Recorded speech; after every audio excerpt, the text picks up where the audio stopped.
पतिदेव जी, तुम्हारी बहन है, तुम ही जाकर चाय पानी दो, मैं नहीं दूंगी।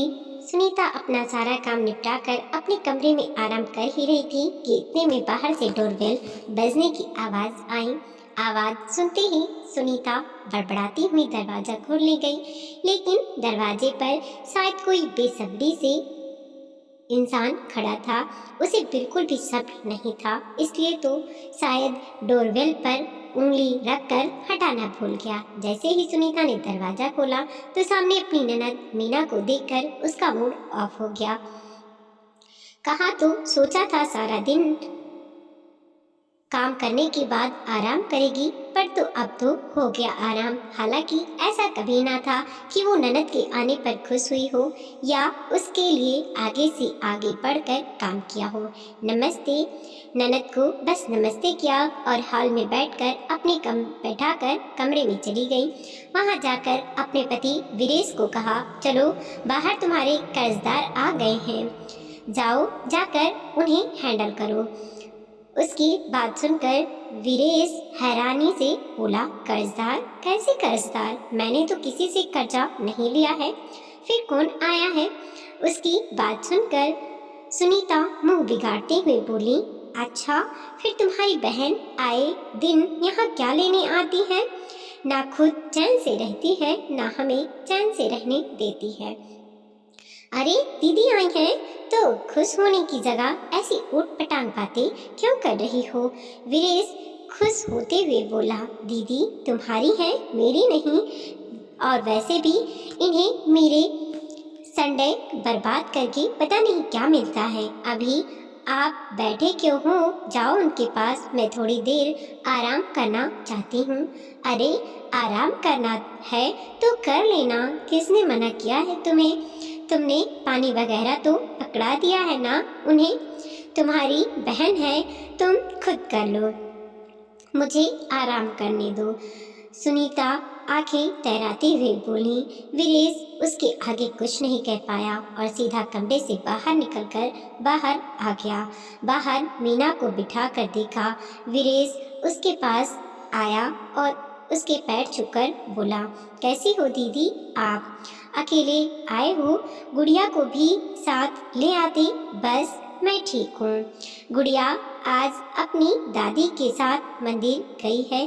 तू बता, तू कैसा है? मैं भी ठीक हूँ दीदी, आप बैठो जरा, मैं आपके लिए चाय पानी लेकर आया। मीना ने कुछ नहीं कहा, जानती थी कि उसका आना सुनीता को पसंद नहीं था, पर भाई के प्यार का मोह था, उस मोह ने से बनी हुई थी, इसलिए हर महीने एक बार जरूर उससे मिलने आ जाती थी। मीना 15 साल की और वीरेश 10 साल का था जब मम्मी पापा की डेथ हुई थी। माँ पापा की मौत के बाद ताऊ जी ताई जी ने तो रखने से मना कर दिया। आखिर नाना नानी ने उन्हें अपने घर में शरण दी, पर वहाँ मामी को ये बात पसंद नहीं आई, इसलिए आए दिन घर में कलेश मचा देती। घर का अधिकतर काम भी मीना पर आ गया था। जैसे तैसे मीना की स्कूली शिक्षा पूरी हुई तो एक प्राइवेट स्कूल में प्राइमरी टीचर के तौर पर काम करने लगी। अब डिग्री तो थी नहीं, इसलिए सैलरी भी उतनी नहीं थी, पर जो भी था स्वाभिमान को बचाने के लिए काफ़ी था और बस एक सपने के अपने भाई को पैरों पर खड़ा कर दे। पर इधर तो उसकी मामी ने उसकी शादी ही लगा दी, ऊपर से नानी भी चाहती थी कि उसके जीते जी ही मीना की शादी हो जाए तो बेहतर है। आखिर उन्हें मीना के लिए मनीष पसंद आया और मनीष के साथ उसकी शादी कर दी। मनीष एक मध्यम वर्गीय परिवार का बेटा था जो राशन की दुकान चलाता था। इतना तो कमा ही लेता था कि अपना और अपने परिवार का पेट अच्छे से पाल सके। ऊपर से मीना भी टीचर थी। दोनों पति पत्नी मिलकर घर को अच्छे से संभाल रहे थे। इधर वीरेश की स्कूली पढ़ाई पूरी हो गई थी, वो इंजीनियरिंग करना चाहता था, पर इस दौरान नाना जी की मृत्यु हो गई। अब नानी तो खुद मामा मामी पर आश्रित हो गई थी। ऐसे में उनकी पढ़ाई का खर्चा कैसे निकलता। ऐसे में मीना ने विरेश की पढ़ाई का जिम्मा उठाया था। इसके लिए मीना होम ट्यूशन तक लेने लगी थी। उसे अपने भाई को पैरों पर खड़ा होते देखना था, इसलिए वो खूब मेहनत कर रही थी। पर उसे खुशी इस बात की थी कि मनीष और उसके सास ससुर ने कभी उसके लिए रोका नहीं, बल्कि मिलजुल कर सब घर संभालते थे। इस कारण विरेश अपनी दीदी जीजा का बहुत सम्मान करता था और आखिर उसकी मेहनत रंग लाई। विरेश पढ़ लिख कर इंजीनियरिंग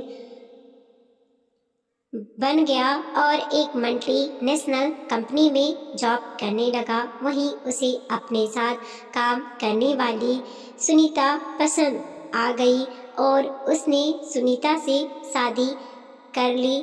सुनीता को मीना का घर पर आना बिल्कुल पसंद नहीं था। उसे लगता था कि ये लोग लोअर क्लास को बिलोंग करते हैं, उनका कोई स्टैंडर्ड नहीं है। कहाँ सुनीता और कहाँ विरेश का अच्छा खासा पैकेज और कहाँ मीना और उसके पति मध्यम वर्गीय परिवार के लोग। कहीं से कहीं तक कोई मेल ही नहीं था। ये बात मीना भी अच्छे से समझ रही थी। इस कारण उसने धीरे धीरे विरेश के घर आना कम कर दिया। जब सुनीता और विरेश ने अपने नए फ्लैट का मुहूर्त किया, तब मीना अपने साथ सुंदर बंधनवार लेकर आई थी। साथ ही नीम के पत्तों और अशोक के पत्तों के बंधनवार अपने हाथों से बनाकर लाई थी। खुशी खुशी वो उस बंधनवार को घर के मुख्य द्वार पर लगाने लगी तो सुनीता ने टोक दिया, ये आप क्या कर रही हो? इसे यहाँ क्यों लगा रही हो?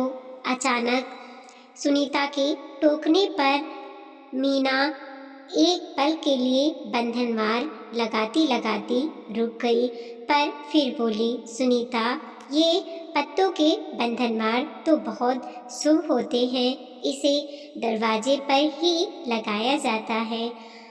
हर शुभ कार्य में हमारे हिंदू संस्कृति के हिसाब से इन्हें मुख्य दरवाजे पर लगाया जाता है, जिससे सकारात्मक ऊर्जा घर में आए और घर में सुख, संपदा, यश, कीर्ति और शांति का वास हो। मैं नहीं मानती इन सब ढकोसलों को। आप दरवाजे पर ये सब ओल्ड फैशन चीजें नहीं लगाएंगी। आपको आपका नेक चाहिए ना, मैं आपको दिलवा दूंगी, पर भगवान के लिए मेरे घर को गंदा मत कीजिए। सुनीता की बात सुनकर मीना हैरान रह गई, पर मैं यहाँ नेक लेने नहीं आई हूँ, आप ये सब क्यों कर रही हैं? सब समझ में आता है, कोई भी ननद अपना नेक नहीं छोड़ती, सभी इसी लालच में ये सब करती हैं। मीना कुछ कहने को हुई, तभी उसका ध्यान मनीष की तरफ गया। मनीष ने इशारे से बंधनवार को लगाने के लिए मना कर दिया। मीना ने उस बंधनवारों को मन महसूस कर वापस अपने बैग में रख लिया। जब ये बात विरेश को पता चली तो दोनों वहीं रिश्तेदारों के सामने ही लड़ पड़े। ये देखकर मीना को बिल्कुल अच्छा नहीं लगा, तो उसने उन दोनों को चुप कराने की कोशिश की। सुनीता ने उस पर ही इल्ज़ाम लगाते हुए कहा, अब तो मिल गया आपको तसल्ली, मेरे घर की शांति भंग करके मन को बड़ा सुकून मिल गया होगा। आपको क्या लेने के लिए आप ऐसी हरकतें करती हो? बेवजह मेरा जीना दुश्वार कर रखा है। इतना सब कुछ हंगामा हो जाने के बाद मनीष जी मीना को लेकर घर आ गया। उस दिन के बाद मनीष जी ने तो कभी भी उनके घर में कदम नहीं रखा, पर मीना तो भाई के प्यार से बंधी हुई थी, इसीलिए अब महीने में एक बार ही आती थी। इतने में वीरेश चाय बनाकर ले आया। मीना ने चाय पी और थोड़ी बहुत इधर उधर की बातें की, वहां से रवाना हो गई। वीरेश अभी दरवाजा बंद करके हटा ही था कि इतने में सुनीता ने आकर कहा, आज क्या लेकर गई है तुम्हारी बहन यहाँ से? दे दिया उसे पैसे। तुम्हारी सोच कितनी खराब है सुनीता, तुम्हें ये क्यों लगता है कि दीदी मुझसे लेने ही आती है, जबकि वो मेरे हाथों से तो 100 रुपये भी नहीं लेती। अरे जिसने हमेशा मुझे दिया ही है वो मुझसे आखिर क्या लेंगी?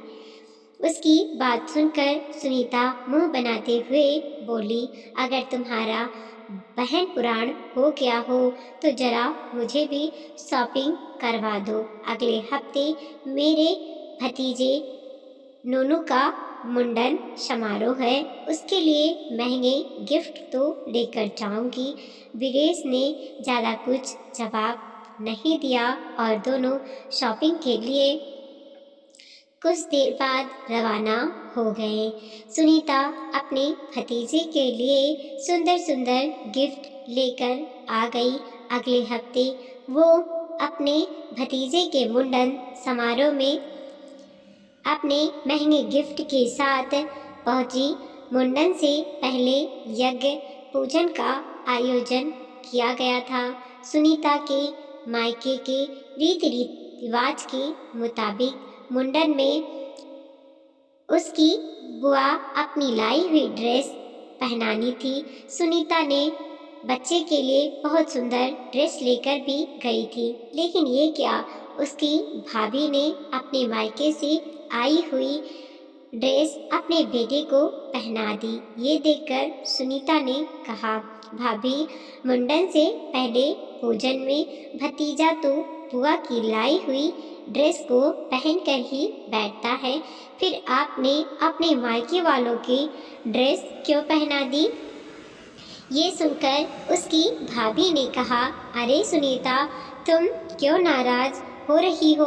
मेरी मम्मी कितनी सुंदर ड्रेस लेकर आई थी, मुझे बहुत अच्छी लगी, इसलिए मैंने बच्चे को वो ड्रेस पहना दी।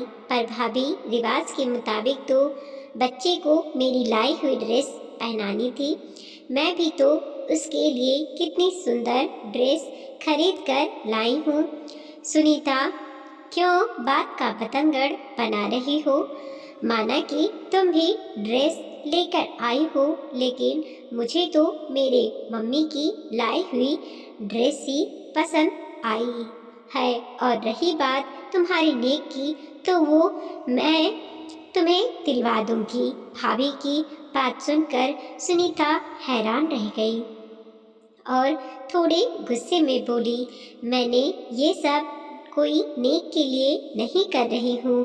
ओह कमान सुनीता, जहाँ तक मुझे पता है नंदे ये सब नेक लेने के लिए ही करती हैं और हमेशा अपने मायके से कुछ ना कुछ लेने ही आती हैं। उस दिन तुमने ही तो अपनी ननद से कहा था, जब वो तुम्हारे फ्लैट के इनॉग्रेशन में आई थी। सुनीता की भाभी तो ये बात कहकर अपने बच्चे को गोद में लेकर चली गई, पर सुनीता ये सब सुनकर शॉक रह गई। आखिर उसकी भाभी ने गलत भी क्या कहा था? उसने तो उसे आईना दिखाया था। उस दिन उसकी ननद जिस जगह खड़ी थी, आज वो भी उसी जगह पर खड़ी है। सच है, कर्म लौट कर आते हैं। सच है, जब तक इंसान को कोई झटका ना लगता, उसे अपनी गलती का एहसास नहीं होता। सुनीता को अपनी गलती का एहसास हो चुका था, इसलिए जब इस बार मीना वीरेश से मिलने के लिए आई तो सुनीता ने उसका अच्छे से स्वागत किया। ये देखकर मीना के साथ साथ वीरेश भी हैरान था, क्योंकि वीरेश को तो पता नहीं था कि सुनीता के मायके में क्या हुआ था। लेकिन दोनों भाई बहन खुश थे। आखिर आज बहन का मायका आबाद जो हो गया था। वीडियो को लाइक कीजिए, कमेंट कीजिए और अपने दोस्तों के साथ ज़रूर शेयर कीजिए। चैनल पर नए हैं प्लीज़ सब्सक्राइब कीजिए और देखते रहिए मोटिवेशनल स्टोरी। मिलते हैं और अगली वीडियो के साथ।